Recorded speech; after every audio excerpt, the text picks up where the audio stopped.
हमारे गुरुदेव के पास कोई भी दीन दुखी परेशान आते, गुरुदेव उनका तुरंत कष्ट दूर करते और अपने ऊपर भी ले लेते कई बार। तो ये माँ का ही तो रूप है। माँ क्या कहती है कि हे भगवान मेरे बच्चे को ठीक कर दो, मेरी संतान को ठीक कर दो। संतान चाहे कैसी भी हो लेकिन मेरे को दे दो, चाहे बीमारी, लेकिन मेरा बच्चा दुख नहीं पाए, मेरा बच्चा परेशान नहीं हो। तो यही तो माँ का रूप है। तो कह रही हैं गुरुदेव कि जिस दिन प्राणी माँ के हृदय को स्पर्श कर लेगा कि मेरी माँ का हृदय है वो कितना मेरे लिए अकुलारा है, मेरे माँ के हृदय में मैं ही विराजमान हूँ। भावयोगी संत हम हमेशा बोलते हैं तो मैं माता, पर बोलने तक ही नहीं रहना है।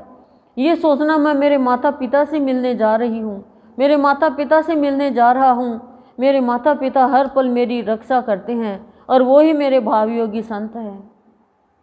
लेकिन दुनिया की तान सुनने वाला कभी भी संत की तान नहीं सुन सकता, उस माँ की आवाज़ नहीं सुन सकता, उस माँ के हृदय की सीमा जो असीम है उस तक नहीं पहुँच सकता।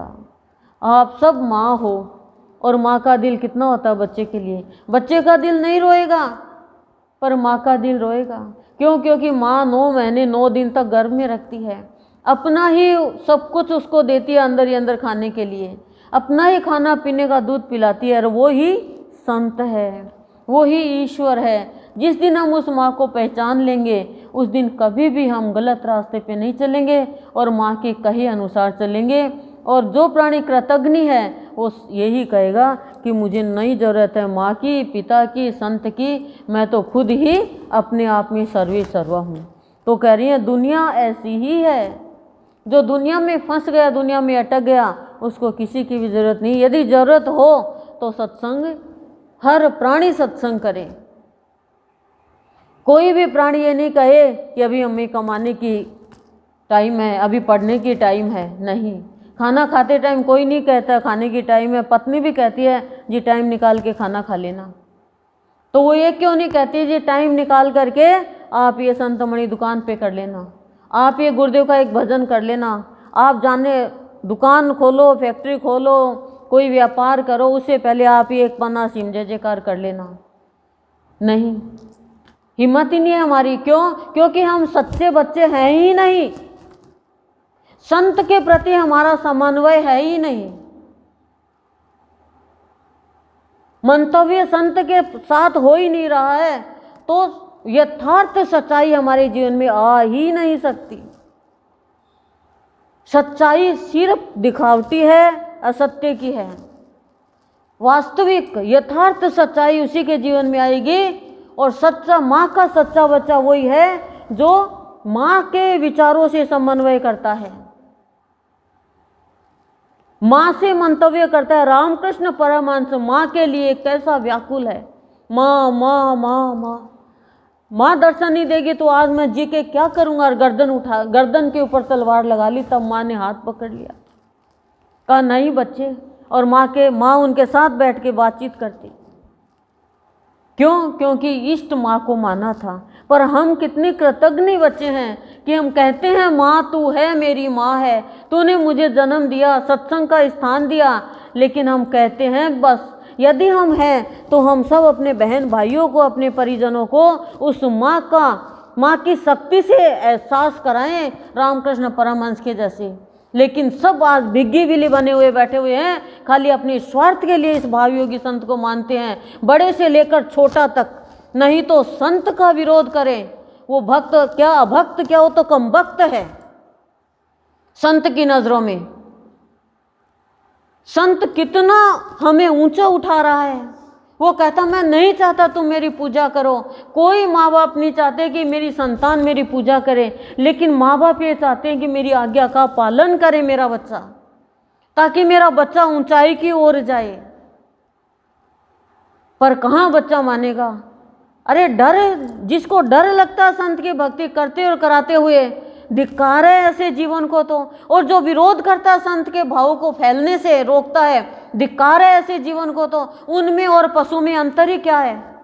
और जो संत के भाव को काटता है वो तो कैंची, चाकू, कुल्हाड़ी इन सब से भी नीचे गिरा हुआ है, असुर है वो तो। असुरों ने क्या किया? संतों को भक्ति नहीं करने दी। असुरों ने क्या किया? भक्ति में, यज्ञ में, सत्संग करने वालों में अड़चन पैदा करी, मांस डाल दिया उनके हवन कुंड में। तो फिर यदि मनुष्य भी और संत की संतान होकर भी ऐसे कर रहे हैं अपने ही भाई बहनों के साथ में, तो वो कैसे माँ का कहना मानेंगे? कैसे वो माँ के प्यारे बनेंगे? वो तो दुनिया की तान सुन रहे हैं। दुनिया ने कह दिया ये बेकार है, चलो संग छोड़ दिया। दुनिया ने कह दिया ये भक्ति नहीं कर रहा है, ये अपना ही नाम चाहता है, तो उनको ही निकाल दिया। अपने आप में क्या हो गया? वो कैसे माँ का और प्यारा बनेगा? कैसे माँ उसको अपना धन दे देगी? कैसे दे देगी माँ उसको अपना धन? नहीं तो सुगंध आनी चाहिए हर एक प्राणी के अंदर, और उसके घर में सुगंध होनी चाहिए संत के भावों की।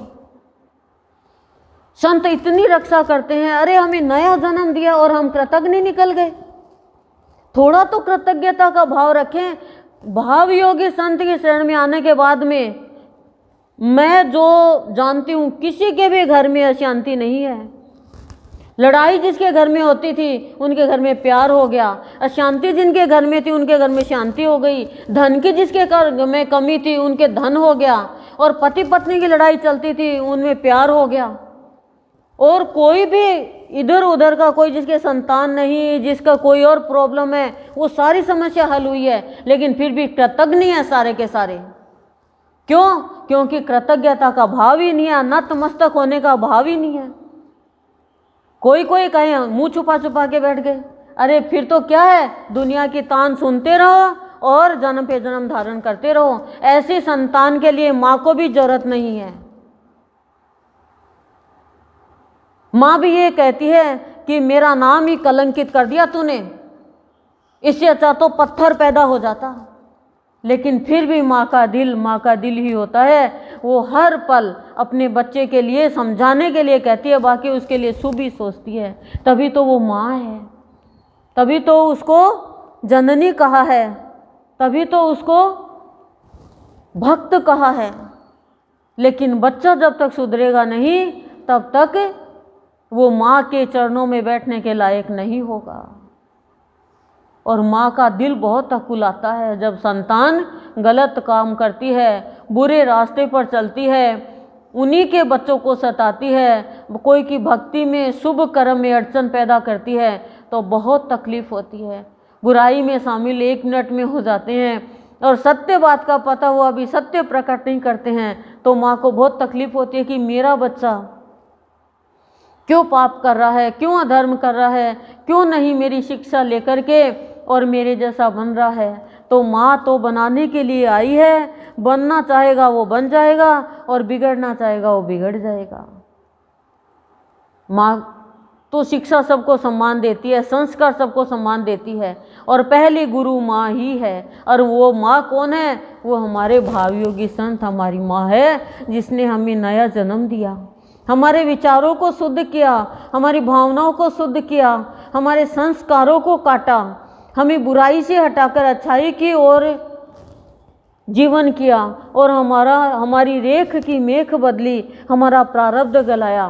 फिर भी यदि हम कृतज्ञता का भाव नहीं रखेंगे तो फिर हम ही कृतज्ञ हैं, माँ में कोई कमी नहीं है। ओम शांति ही शांति प्रशांति।